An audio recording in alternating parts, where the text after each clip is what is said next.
ఇదే చంద్రబాబు నాయుడు గారిని అడుగుతా ఉన్నా, అయ్యా చంద్రబాబు నాయుడు గారు, మీ ఎమ్మెల్యేలు ఎంత హేయంగా మాట్లాడుతూ ఉన్నారు అని చెప్పడానికి నిదర్శనం నిన్న మొన్న జరిగిన రోజమ్మ గురించి, ఎక్స్ఎమ్మెల్యే అంటే Rojamma ex-MLA, sitting MLA, Nagari Telugu Desam party MLA ఎలాంటి మాటలు మాట్లాడాడు. చెప్పడానికి కూడా సిగ్గుపడే మాటలు, సిగ్గుపడాల్సిన మాటలతో రోజమ్మను హేయంగా మాట్లాడితే ఇదే చంద్రబాబు నాయుడు గారు ఏం చేశారని అడుగుతా ఉన్నా.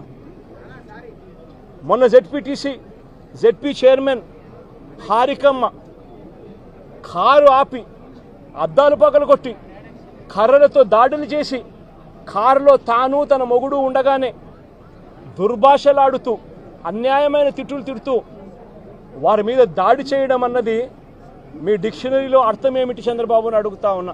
మా మాజీ మంత్రి రజనమ్మ ఎంతటి దారుణమైన భాషతో మీ తెలుగుదేశం నాయకులు మాట్లాడారు అని అడుగుతా ఉన్నా.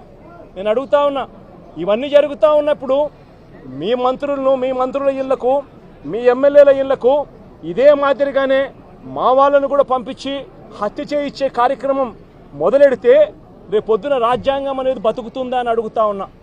రాష్ట్రంలో లా అండ్ ఆర్డర్ అనేది ఏమైనా ఉంటుందా అని అడుగుతా ఉన్నా. ఎలాంటి బీజం వేస్తూ ఉన్నారు చంద్రబాబు, సిగ్గుతో తలంచుకోవాలా నువ్వు చేస్తూ ఉన్న పనులకు అని చెప్పి చంద్రబాబు నాయుడు గట్టిగా మందలిస్తూ ఉన్నా. ఏదైనా రాజ్యాంగంలో ఉన్నప్పుడు, కాన్స్టిట్యూషన్లో ఉన్నప్పుడు డెమోక్రసీకి వాల్యూ ఇవ్వాలి. ప్రజాస్వామ్యంలో ఇటువైపున స్టేట్మెంట్లు అటువైపున స్టేట్మెంట్లు ఇచ్చుకోవచ్చు, కానీ స్టేట్మెంట్లు నచ్చకపోతే మనుషులను చంపేసే కార్యక్రమం దాకా ఇళ్లకు మనుషులను పంపించి చంపేసే కార్యక్రమం చేయడం అన్నది అతి హేయమైన రాజకీయం అని చంద్రబాబు నాయుడు గారికి గట్టిగా నిలదీస్తూ చెప్తా ఉన్నా.